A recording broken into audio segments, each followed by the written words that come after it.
Konsep dasar pengujian hipotesis part 2.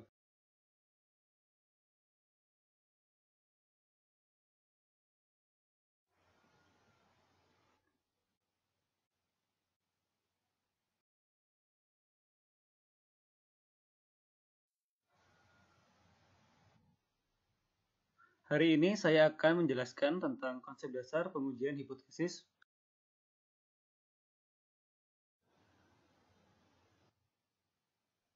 Materi pertama adalah transformasi statistik uji ke distribusi normal. Mengapa perlu? Dalam ujian hipotesis, peneliti tentunya menggunakan data sampel sebagai objek penelitian. Oleh karena itu, dalam melakukan perkiraan rata-rata terhadap sampel, artinya juga melakukan perkiraan terhadap rata-rata populasi. Pada kondisi ini, jumlah sampel yang relatif kecil bila dibandingkan dengan populasi.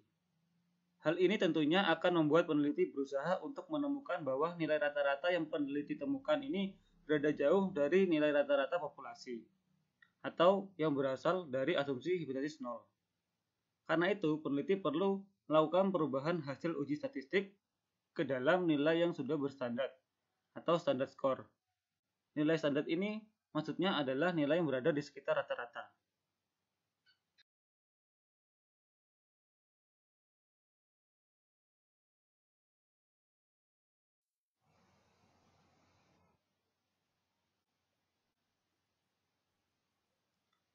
Rumus uji Z. Z sama dengan S bar dikurangi mu dibagi dengan hasil dari sigma dibagi akar N, di mana Z sama dengan nilai Z atau Z score atau harga pada daftar distribusi normal baku. X bar sama dengan nilai rata-rata sampel, mu sama dengan nilai rata-rata populasi, sigma sama dengan standar deviasi. Transformasi uji statistik dalam pengambilan keputusan uji hipotesis akan sangat bermanfaat dalam menemukan nilai p-value. Dalam kasus pengujian dengan asumsi bahwa sampel memiliki distribusi normal, maka nilai rata-rata populasi bisa diasumsikan sebagai 0 dan standar deviasi adalah 1. Semakin jauh standar skor yang kita temukan, semakin besar peluang kita untuk menolak H0. Begitu juga sebaliknya. Lalu, seberapa jauh nilai standar skor yang diperlukan untuk menolak hipotesis 0? Biasanya nilai rata-rata sampel yang memiliki selisih hingga 2 kali dari standar deviasi sudah membuktikan adanya penolakan hipotesis 0. Hal ini adalah kasus secara umum. Dalam membuktikan secara empiris, kita membutuhkan nilai p-value yang bisa memberikan kita gambaran signifikan tentang hasil uji hipotesis.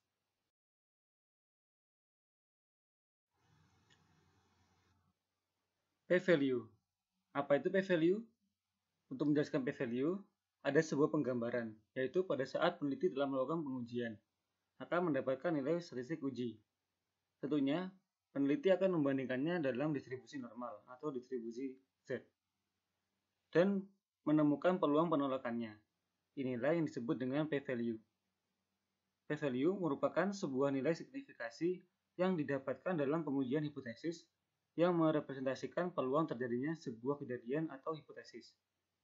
P-value biasanya digunakan sebagai alternatif dalam penentuan apakah hipotesis 0 diterima atau ditolak.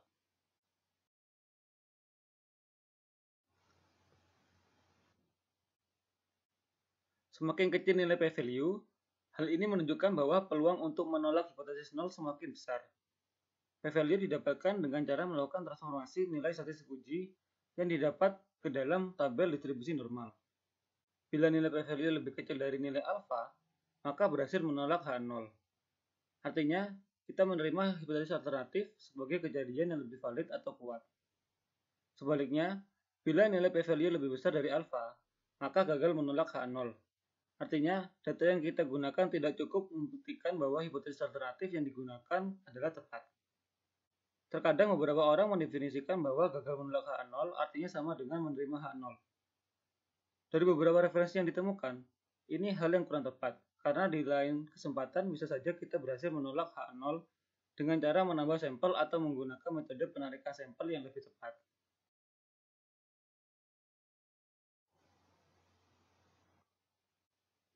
Contoh pengujian hipotesis. Hipotesis satu arah. Seorang peneliti ingin mengetahui apakah usia ideal melanjutkan kuliah S2 memang tepat 25 tahun atau lebih dari itu. Dari data-data sebelumnya, diketahui bahwa simpangan baku adalah 26 tahun.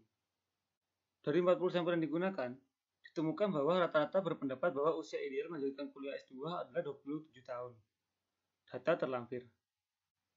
Pertanyaannya, apakah asumsi ideal melanjutkan kuliah S2 di 25 tahun masih bisa diterima? Gunakan taraf signifikasi 5%. Contoh data yang digunakan dapat dilihat. Terdapat 40 sampel yang menunjukkan beberapa usia yang merupakan usia ideal untuk melanjutkan kuliah S2.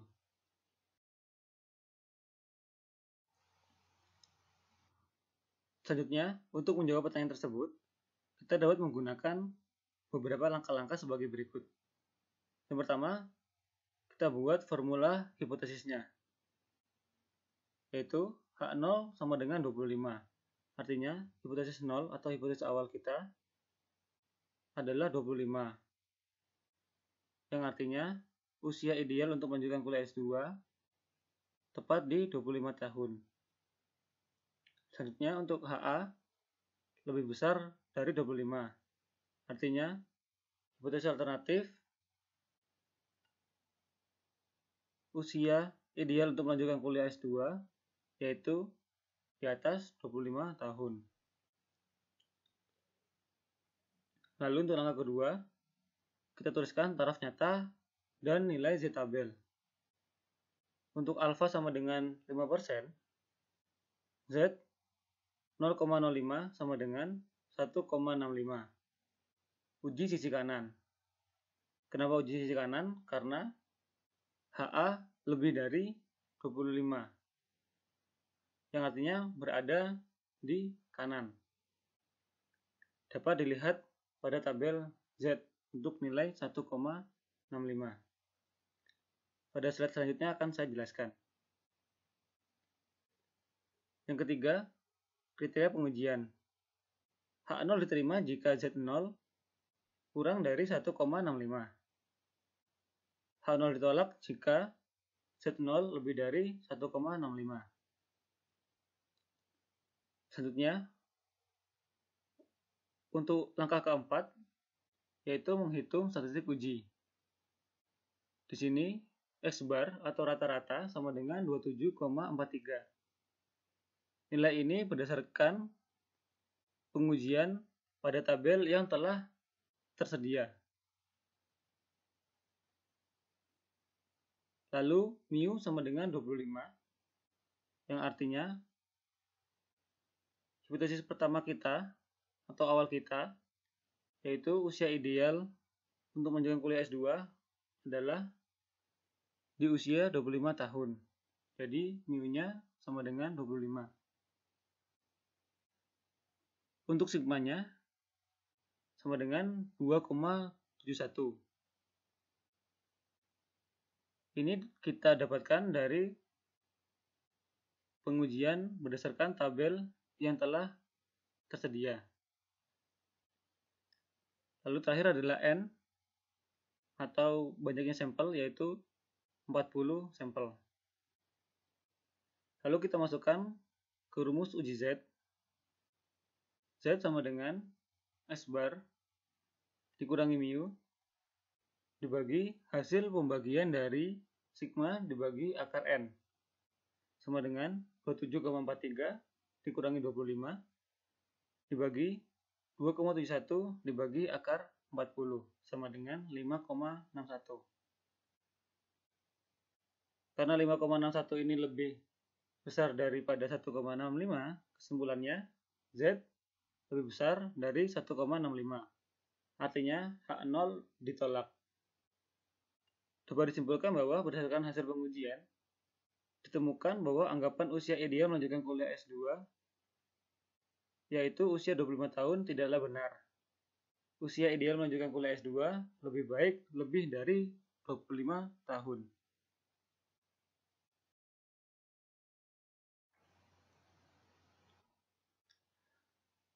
Sekarang saya akan menjelaskan pengambilan nilai Z 0,05 sama dengan 1,65 uji sisi kanan. Di sini mengapa uji sisi kanan? Karena untuk HA-nya sendiri, yaitu HA lebih besar dari 25. Artinya jika lebih besar, maka nilai alfa terdapat di sisi kanan, atau daerah penolakan terdapat di sisi kanan. Mengapa kita ambil Z 0,05? Karena alfanya itu 5%. Karena satu sisi, jadi alfa sama dengan 5%, atau 5 per 100, atau 5 dibagi 100 sama dengan 0,05. Di sini, untuk daerah penolakannya, atau alfanya, berada di titik 0,05 terakhir, atau 0,05 pada sisi kanan terakhir. Jadi untuk daerah yang diterima sama dengan 0,5 dikurangi 0,05 sama dengan 0,45. Daerah penerimaan ini akan kita lihat di tabel Z. Jadi 0,45 ini akan kita cocokkan pada tabel Z. Ini merupakan tabel Z. Di sini nilai 0,45 berada di Z 1,6 dan 0,05. Jadi untuk Z 0,05 daerah penerimaannya ada di 0,45. 0,45 itu terdapat di 1,6 dan 0,05. Kita jumlahkan 1,6 ditambah 0,05 sama dengan 1,65. Jadi untuk Z 0,05 sama dengan 1,65.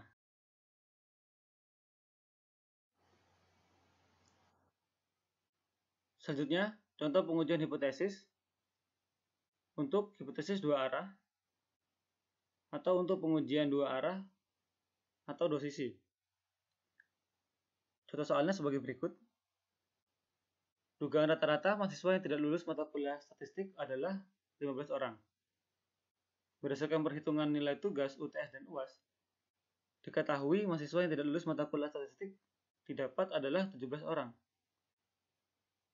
Bila standar deviasi dari mahasiswa yang tidak lulus mata kuliah statistik adalah 5 orang, dari total 100 sampel, lakukan uji hipotesis apakah benar rata-rata mahasiswa yang tidak lulus mata kuliah statistik adalah 15 orang. Gunakan taraf signifikasi 5%. Di sini untuk menjawab pertanyaan tersebut, untuk langkah pertamanya yaitu kita tuliskan formula hipotesisnya. H0 sama dengan 15, yang artinya dugaan awal kita untuk rata-rata mahasiswa yang tidak lulus mata kuliah statistik adalah 15 orang. Lalu HA tidak sama dengan 15, yang artinya untuk hipotesis alternatifnya kita menduga rata-rata mahasiswa yang tidak lulus mata kuliah statistik tidak 15 orang. Di sini bisa kurang ataupun bisa lebih dari 15 orang. Lalu langkah kedua, kita tuliskan taraf nyata dan nilai Z tabel. Karena kita menggunakan taraf signifikasi 5%, maka alfa sama dengan 5%. Berhubung ini merupakan uji dua arah atau dua sisi, maka 5% kita bagi 2. Jadi alfa kita bagi 2 sama dengan 5% dibagi 2 sama dengan 2,5%. 2,5% itu sama dengan 0,025. Jadi kita tuliskan Z 0,025 itu sama dengan 1,96. Bisa dilihat di tabel Z, dan nanti akan saya jelaskan kenapa Z 0,025 sama dengan 1,96. Selanjutnya, untuk langkah ketiga, yaitu kita tuliskan kriteria pengujian. Untuk H0 diterima jika Z0 di antara min 1,96 dan 1,96. Atau dapat ditulis min 1,96 kurang dari Z0 kurang dari 1,96. Lalu untuk H0 ditolak jika Z0 lebih dari 1,96 atau Z0 kurang dari 1,96.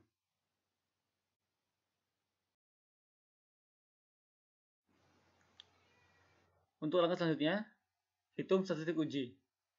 Di sini kita dapatkan untuk S-bar-nya atau rata-ratanya sama dengan 17.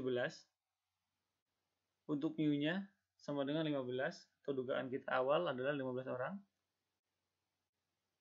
Untuk sigma sama dengan 5. Dan dengan sampel atau N sama dengan 100.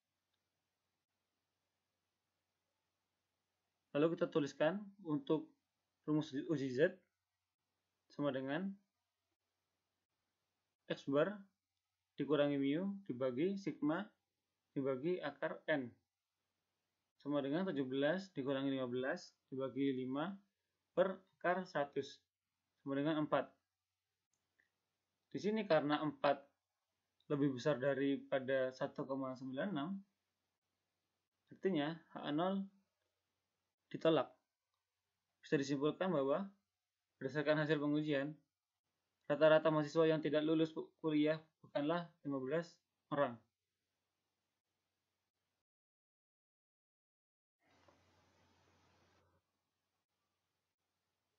Sekarang saya akan menjelaskan pengambilan Z 0,025 sama dengan 1,96 untuk uji posisi. Karena taraf signifikasinya itu 5%, jadi alfa sama dengan 5%. Karena dua sisi, maka kita bagi 2. Alfa dibagi 2 sama dengan 2,5% atau 2,5 per 100 atau sama dengan 0,025. Di sini jadi karena dibagi 2, daerah penolakannya terdapat di kanan dan kiri, yaitu di setelah 0,025 akhir dan sebelum 0,025 awal di sisi kiri. Jadi untuk daerah yang diterima sama dengan 0,5 dikurangi 0,025 sama dengan 0,475.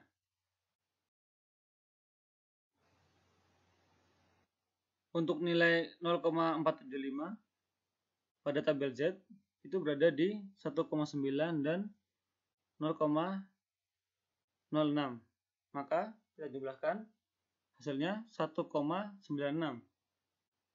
Jadi untuk Z 0,025 untuk daerah penerimaannya ada di 0,475 atau sama dengan 1,96.